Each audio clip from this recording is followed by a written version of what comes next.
네이버에 조홍인 작가님을 쳐보면요, 연관 검색어가 스님이 나옵니다.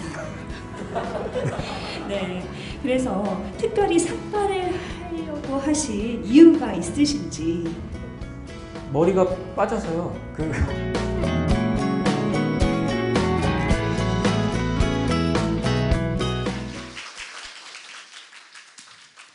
이 깊은 밤 홀로 나와 앉아 하나 둘 곱씹으며 생각해보니 그 아련함에 내 풍경은 멈춰서 있고 낮게 든 달빛이 나를 깨우네.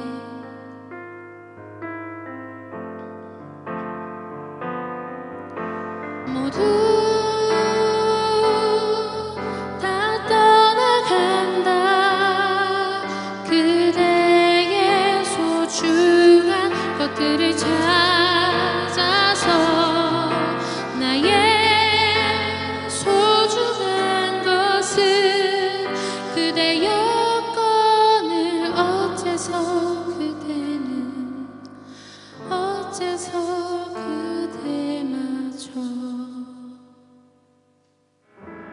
더 막히는 강변북로 꽉 막히는 홍대 한복판 더 막혀있는 사람들 꽉 막히는 올림픽대로 더 막히는 강변북로 꽉 막히는 홍대 한복판 더 막혀있는 사람들 꽉 막히는 올림픽대로 더 막히는 강변북로 서 같은 그대 부르른 너의 눈빛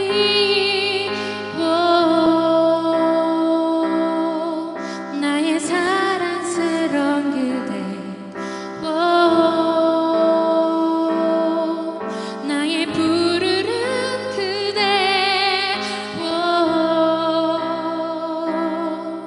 나의 보석 같은 그대 부르른 너의 눈빛.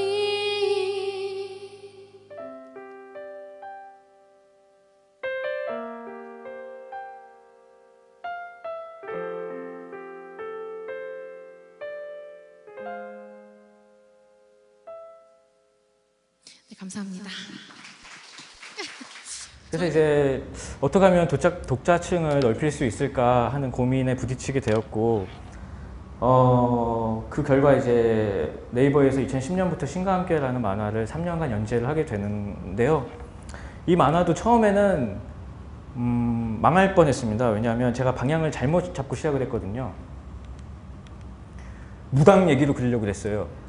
제가 만약에 이걸 무당 얘기로 그렸으면 독자층이 너무 좁았어요. 무속을 별로 안 좋아하시더라고요. 뭐 아마 이런 얘기를 하고 있었을 거예요. 그래서 사실 그 다큐멘터리를 보고, 저는 이제 주로 영감을 다큐멘터리에서 많이 얻는데, 또 무속에 관련된 다큐멘터리를 보고 저거 굉장히 극적이다, 만화로 한번 그려보고 싶다라고 생각을 했었는데, 연구를 하면 할수록 쉽게 접근을 할 수 있는, 이렇게 정말 진심으로 제가 동의를 하고 거기에서 뭔가를 느껴서 그릴 수 있는 만화가 그런 소재가 아니라는 생각이 점점 들었습니다. 그래서 그 무당에서 무당이 모시는 신들 쪽으로 관심이 옮겨졌고, 자연스레 한국 신화에 대해서 알게 됐어요. 그래서 뭐 한국에 보통 이제 저희는 단군 신화나 아니면 뭐 박혁거세 같은 그런 어떤 탄생 설화 이런 거밖에 잘 모르는데, 굉장히 방대한 신화가 있고 또 거기에 등장하는 신들이 있고 또 이야기가 굉장히 재미있었습니다. 그래서 이걸 만화로 그려보면 재밌겠다는 생각이 들어서 그때부터 다시 방향을 틀어서 그리기로 했고요.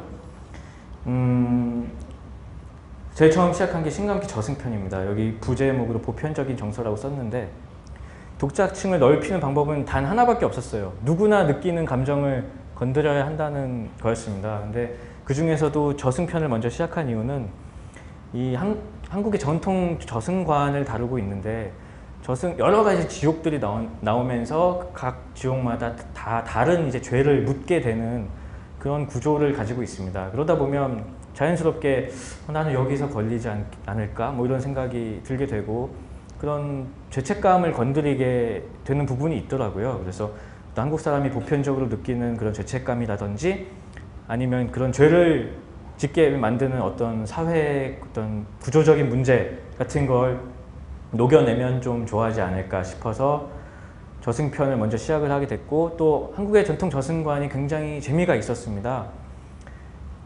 일단 불교의 세계관을 따르고 있는데요. 물론 저는 종교가 없습니다.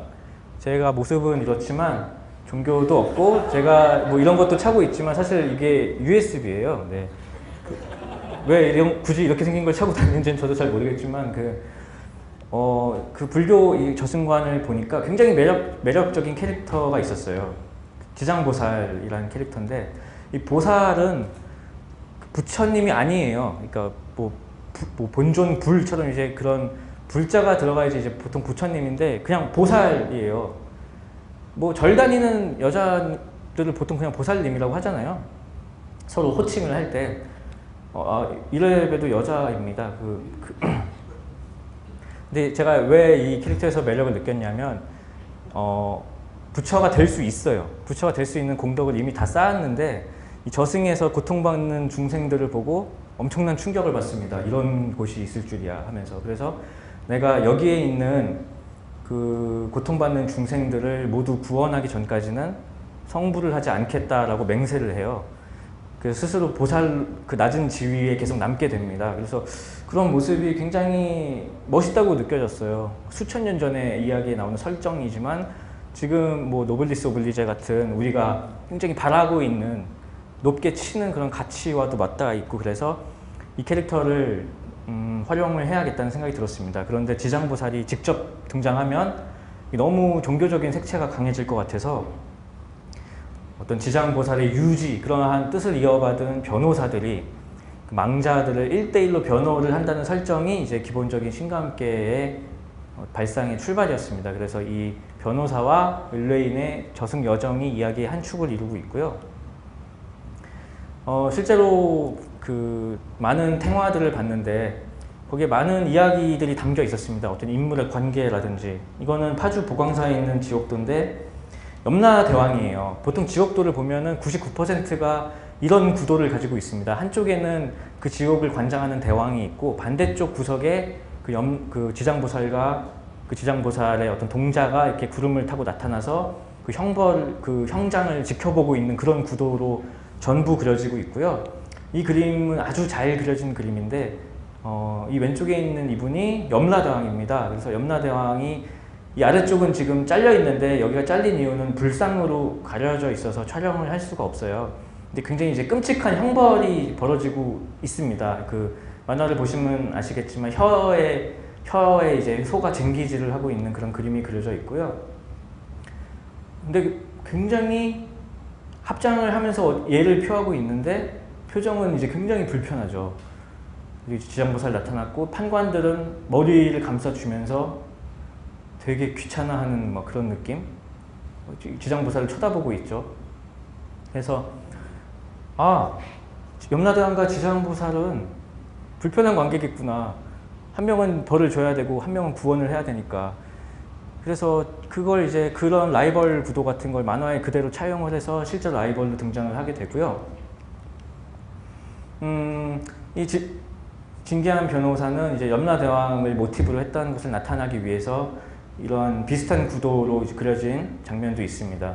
그 구원을 하는 보살이기 때문에 어디선가 누구를 건지고 있는 구도의 그림도 굉장히 많이 있어요. 그래서 실제로 둘 다 화탕지옥인데 이렇게 건지고 있는 구도로 이제 캐릭터를 그렸고요. 간략하게 한국의 그 지옥관을 설명을 드리면 여기서는 이제 지옥관의 설명을 드리면서 자연스럽게 그 전통 콘텐츠를 재해석할 때 주의점도 아마 말씀을 드리게 될 건데요. 그 한국의 저승관은 이제 7개의 지옥을 각각 7일씩 지난다고 되어 있습니다. 그래서 77, 49 해서 49제를 지낸다고 되어 있고, 그래서 49일 동안 이제 기도를 올리는 건 이 재판을 무사히 받을 수 있도록 이렇게 비는 거고요. 그래서 이게 7개의 지옥을 지나게 되면 이제 육도 문을 통해서 환생을 하게 되는데, 여기에서도 결정이 되지 않으면 나머지 3개의 지옥을 더 지나게 됩니다. 그래서 총 10개고 10대 지옥이라고 하고, 이 저승에 있는 10명의 왕을 저승시왕이라고 하거든요. 근데 이 나머지 3개의 지옥은 사후 1년, 3년, 사후 100일, 1년, 3년에 가게 되는 지옥인데, 이 3개의 지옥은 그리지 않았어요. 저는 이 육도문에서 그냥 만화를 끝냈습니다. 그 이유는 이 앞에 나오는 7개의 지옥만으로도 저희가 보편적으로 저지르는 죄의식을 모두 건드릴 수 있었어요. 그 7가지면 굉장히 많거든요. 뭐 불효도 있을 테고, 아니면 뭐 남에게 공덕을 베풀지 않은 것들이라든지, 아니면 금전적인 손해를 끼치거나 뭐 여러 가지의 뭐 죄들이 있고, 특히 구업이라고 해서 이제 말로 저지르는, 타인에게 상처를 준 죄들을 굉장히 이제 깊게 다루는데, 이 나머지 3개의 지옥을 다루지 않은 이유는 이 앞에서 그런 죄들을 전부 다뤘기 때문이고도 있고요. 더 큰 이유는 지금 이 3개의 지옥에서 다루는 죄는 지금 세상에서 이야기할 수가 없는 것들이었어요. 예를 들면 이 철상지옥은 결혼을 하지 못한 죄, 뭐 이런 거. 그리고 뭐 이 마지막 흑암지옥은 아이를 낳지 못한 죄, 뭐 이런 거였어요. 그러니까 뭐 성경도 그렇지만 아주 수천 년 전에 그런 사람들의 사고 방식으로 만들어진 책이기 때문에 지금 보면은 우리가 이해할 수 없는 구석들이 굉장히 많죠. 뭐 여자는 교회에 오지 말라고 써 있어요, 실제로. 그래서 그런 것들, 어떤 성차별적인 것들이나 그런 굉장히 이제 과거에 머물러 있던 가치들이었기 때문에, 제가 만약에 이 주인공이 마침 또 노총각이었거든요. 여기까지 진행을 이야기시켜서 너는 결혼도 못하고 애도 못 낳았으니까 여기서 영원히 뭐 갇혀야 된다고 했으면 저는 아마 가루가 아마 됐을 겁니다. 그래서 언제나 이제 전통 콘텐츠를 사용할 때는 지금 시대에 맞게 써야 된다는 거, 그거를 그때 느꼈었고요. 이거는 뭐 변호사가 지옥에 대해서 설명을 하는 장면이고, 그리고 저승편에는 또 다른 3명의 캐릭터가 나오는데, 그 변호사와 그 의뢰인의 여정이 이야기 한 축을 이루고 있고, 다른 한 축은 이 저승차사와 억울하게 군대에서 죽은 원규의 추격전이 벌어지는데요. 이 저승 3차사가 굉장히 또 재미있는 컨텐츠였습니다. 원본은 제주도 신화에 나오는 차사 본풀이, 본풀이라는 건 이야기라는 뜻이고요. 거기에 나오는 저승 차사는 3인조예요. 그래서 셋이 늘 함께 다닌다고 되어 있고, 또 저희가 흔히 알고 있는 검은 두루마기와 검은 갓을 쓴 그런 모습이 아니고, 굉장히 화려한 복색에 또 인간적인 정이 많고 실수가 많은 그런 모습으로 그려져서 이걸 캐릭터로 만들면 재밌겠다는 생각이 들었습니다. 다만 치명적인 약점이 있었어요. 그 원전에는 어떻게 묘사가 되어 있냐면, 셋 다 우락부락하게 생긴 사내들이라 모습을 구별할 수가 없어 왼쪽에 섰는지 오른쪽에 섰는지 가운데 섰는지를 보고 구별한다. 가운데가 강림도령이다. 뭐 이런 식으로 돼 있어요.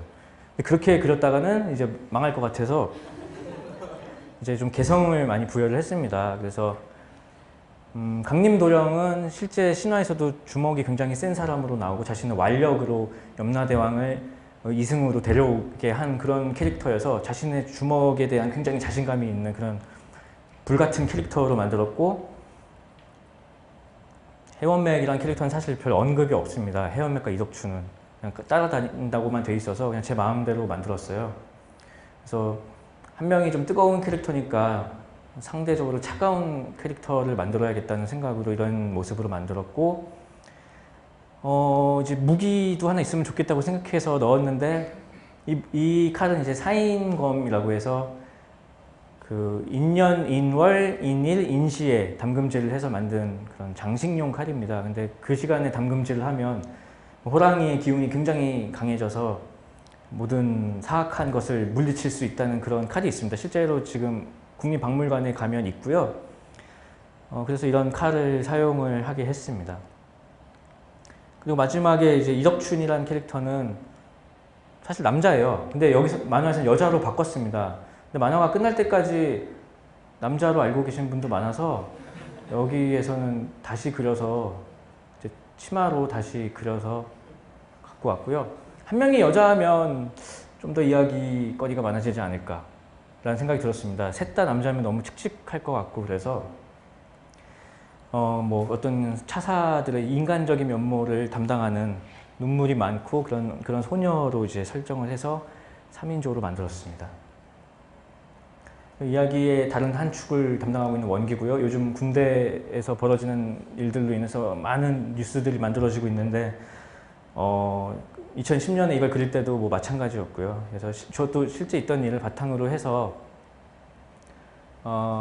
그린 거였고 또 여러 가지 엑스트라들이 등장을 합니다. 근데 이 엑스트라들을 그냥 등장시킨 게 아니고 저는 이 신과 함께를 3부작으로 기획을 했어요. 저승편, 이승편, 신화편으로 3부작을 기획을 했습니다. 그래서 저승편에선 저승신들을 보여주고 이승편에선 이승신들을 보여주고 그리고 신화편에서는 엑스맨 퍼스트 클래스처럼 아니면 혹성 탈출처럼 이 신들이 어쩌다가 신이 됐나. 보통 한국 신화에 나오는 신들은 사람이었다가 신이 된 경우가 굉장히 많거든요. 그래서 그런 프리퀄, 비기닝을 만들면 재밌겠다는 생각이 들었습니다. 그래서 여기에 나온 저승편에 나오는 엑스트라들은 나중에 신화편에 그릴 걸 염두에 두고 어떤 복선의 느낌으로 활용이 되었습니다.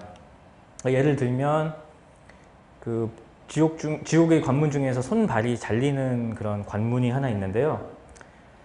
너무 귀엽게 그렸죠. 이게 손이 잘린 건데요.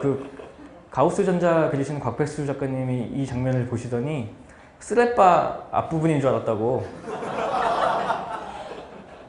그러셨습니다. 그래서 손 절단 장면이 나오는데도 19금이 되지 않았습니다. 귀엽게 그려서.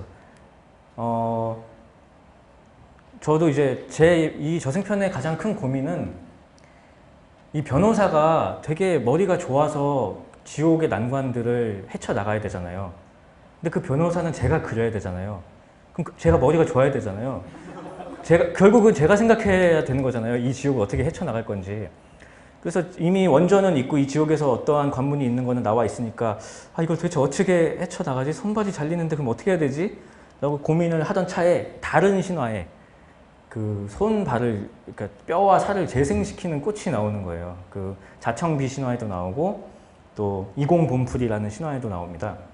그래서 이걸 사용하면 되겠구나 해서 이제 변호사가 그 꽃을 구해서 이제 손발을 재생시키는 그런 장면이 나오는데 그 꽃들에 대한 설명 장면에서 이 한락궁이라는 꽃을 지키는 꽃감관 한락궁이가 잠깐 엑스트라로 등장을 합니다. 그래서 여기서 꽃들에 대한 설명을 하고 어떤 꼬맹이가 여기 있는 꽃들 다 있으면 죽은 사람도 살릴 수 있냐고 물었을 때 바로 살릴 수 있어 라고 대답을 하는 게 아니고 잠깐 멈칫하고 이렇게 대답을 하거든요. 살릴 수 있다고. 근데 그 이유는 나중에 신화편에 이제 나오게 되는데 이 한락궁이가 굉장히 잔혹하게 살해당한 자신의 어머니를 이 꽃들을 이용해서 살리고 또 이 꽃들을 이용해서 굉장히 끔찍한 복수를 하게 되는 그런 복수극이 펼쳐집니다. 그래서 아까 말씀드렸듯이 저승편이나 이승편은 그런 나중에 그릴 신화편에 대한 복선들이 좀 들어있고요. 그래서 전체 시리즈를 다 보고 처음부터 다시 보면은 그렇게 새롭게 보이는 장면들이 좀 있게 만들었습니다. 아까 그 탱화에서 나온 것처럼 염라대왕입니다. 예, 염라대왕과 그 지장보살 라이벌 구도로 만들어서 이제 변호사가 자꾸 자신의 심기를 건드리게 되니까 이제 자신은 검사를 만들게 되는 뭐 그런 설정도 집어넣었고요. 저는 그냥 검사를 만들겠다라고만 나오는데 신과 함께가 일본에서 리메이크가 됐거든요. 그 리메이크 판에서는 실제로 검사가 나옵니다. 이따가 나오게 될 건데 아마 그 모습에 깜짝 놀라실 겁니다.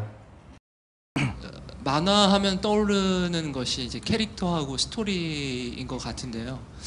근데 이제 그 이야기가 있다 하더라도 캐릭터 설정을 어떻게 하는지는 그 스토리하고 굉장히 잘 매치가 돼야 될 것 같은데 네. 그런 작업이 굉장히 그러니까 초보자로서는 굉장히 궁금하고요. 그런 과정들을 어떻게 하시는지, 그러니까 초반에 기획 단계에서 그거를 다 구성을 하고 하시는지 아니면은 중간중간 그런 것들이 끼어 들어가는 건지, 그리고 작가님이 하시는 방법도 있으실 테고 또 애니메이션 그 컨텐츠 쪽으로 많이 계셨으니까 그 뭐 미국의 디즈니나 픽사 쪽에서 하는 방식들도 아시는 부분도 있을 것 같고 일본 작가들이 하는 방법들도 아실 것 같은데 그런 부분에 대해서 좀 궁금합니다. 크게 두 가지 방법이 있는데요. 캐릭터를 먼저 만들고 그 캐릭터의 성격에 맞춰서 스토리를 쓰는 방법이 있고, 스토리를 먼저 써놓고 그 스토리에 맞춰서 캐릭터들을 거기 필요한 캐릭터를 투입하는 방식이 있는데, 이제 첫 번째 거는 시트콤에서 많이 쓰입니다. 그러니까 일단 캐릭터를 먼저 확고하게 만들어 놓고 그 후에는 계속 이제 작가들이 그 캐릭터에 어울리는 이야기들, 상황들을 계속 만들어내는 식이죠. 이거는 뭐 시트콤을 비롯해서 뭐 어린이 컨텐츠라든지 또 개그 만화 같은 데서 많이 쓰이는 캐릭터를 활용한 개그 만화에서 많이 쓰이는 방법이고요. 저는 이제 이 방법은 제가 잘 모릅니다. 제가 잘 쓰지 않고 재능도 없다고 생각을 하기 때문에 쓰지 않고 있고, 저는 두 번째 방법인 스토리를 먼저 써놓고 그 스토리 안에서 필요한 캐릭터를 투입시키는 방법을 쓰고 있습니다. 이거는 어떤 이야기의 기승전결이 처음부터 짜져 있는, 완결까지 짜져 있는 만화에서 가능한 방법이고요. 그렇기 때문에 보통 뭐 영화나 아니면 어떤 완결성이 있는 극화 만화에서 많이 쓰이는 방법입니다. 그래서 준비하시는 컨텐츠가 이 두 종류 중에서 어느 쪽이신지를 먼저 파악을 하시고 그 두 가지 방법 중에서 하나를 선택을 하셔서 접근을 하시면 되지 않을까. 일단은 그 말씀을 드릴 수밖에 없겠습니다. 네.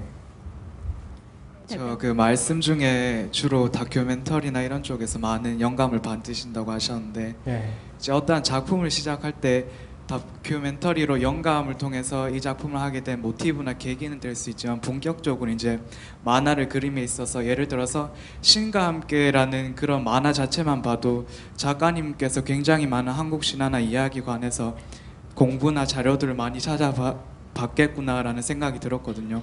그렇기 때문에 어떤 이런 한 만화에 필요한 자료들이나 공부는 어느 정도로 하시고 이렇게 하게 되시는지, 아니면 중간중간에 그렇게 참고하시는 쪽인가요? 중간중간 참고를 하고요. 내가 이거를 그리기 위해서 이거를 봐야겠다라고 막 찾아보는 경우는 사실 별로 없습니다. 그러니까 평소에 보던 것들과 하던 생각들이 어느 순간에 우연히 불똥이 튀면서 발화가 되는 경우가 거의 대부분이고요. 무한동력도 친구들 얘기를 언제 한번 그려봐야 되는데 하고 있다가 그냥 어느 날 우연히 세상에 이런 일을 보고 저 아저씨랑 친구랑 붙여보면 재밌겠다 라고 생각을 해서 시작이 된 거고, 신과 함께 이승편 같은 경우도 그 가택신 이야기를 어떻게 그려야 되나 라고 하고 있었는데, 이제 그런 어떤 용산 참사 같은 그런 일들을 보면서 그래 집이 없어지면 어떻게 될까 뭐 이런 식으로 사실 크게 상관이 없는 이야기들이 붙어서 시작이 되는 경우가 많거든요. 그래서 무언가를 위해서 막 공부를 하고 조사를 하는 거는 제가 그 만화를 그려야겠다고 완전 확정을 한 이후에 이제 자료 조사가 들어가고요. 그 이전에는 그냥 평소 하던 생각, 관심사들이 그런 우연으로 시작이 된 경우가 많고, 또 그 이제 만화가 이제 이걸 그려야겠다고 결정한 이후의 자료들은 이제 보통 대부분 책으로 보고 있습니다. 근데 책도 종류가 워낙 많아서 어떻게 접근해야 될지 굉장히 막막한데, 예전에 일본의 어떤 되게 유명한 독서가가 한 말이 있어요. 그 책을 검색해서 나오는 책들 중에서 가장 얇은 걸 사라 라는 말이 있습니다. 왜냐면 처음부터 이게 내용이 제일 많아 보인다 하고 이런 걸 사면 나가 떨어지거든요. 보다가 재미없어서. 그래서 얇은 거는 보통 또 저연령층이 대상인 게 많아요. 제가 신과 함께에서 가장 많이 본 책은 초등학생용 그 신에 대한 설명에 대한 책이었습니다. 그래서 그 얇은 책을 보다 보면 궁금한 부분이 생기거든요. 그러면 거기에 대한 조금 더 자세한 책을 보시는 쪽으로, 그런 쪽으로 자료는 이제 보고 있습니다. 주로 그런 거에 있어서 줄거리를 생각할 때 혼자 생각하는 시간을 많이 가지시는지 아니면은 우연히 떠오르는 게 많은지 아니면 두 개를 같이 병합해서 최종적으로 무슨 어떤 줄거리가 잡힐 때 그때 스토리 작업에 들어가시는지 궁금합니다. 평소에 늘 생각하던 이야기가 있는데 어떻게 시작을 해야 할지를 몰라서 계속 고민을 하고 있습니다. 여러 가지 이야기들을. 근데 그런 이야기들 많이 가지고 있다가 되게 우연한 지점에서 이제 자극을 받아서 시작을 하게 되는 경우가 많고요. 아까 말씀드렸듯이 뭐 TV 프로에서 보고 영감을 받는다든지 그런 경우가 많고, 혼자 있는 시간은 저는 반드시 필요하다고 보는데, 제가 그래서 지금 만화를 못 그리고 있는데 그리고 저는 이제 주로 지하철이나 버스를 타고 어디 갈 때 정말 많은 잡생각들을 하면서 그때 많이 스토리를 생각을 하거든요. 근데 운전을 한 이후로는 그런 생각이 안 나요. 그래서 일부러라도 좀 대중교통을 이용하는 편인데요. 그래서 뭐 그런 좀 혼자 멍 때리는 시간? 멍하게 있는 시간이 좀 많이 필요한 것 같습니다.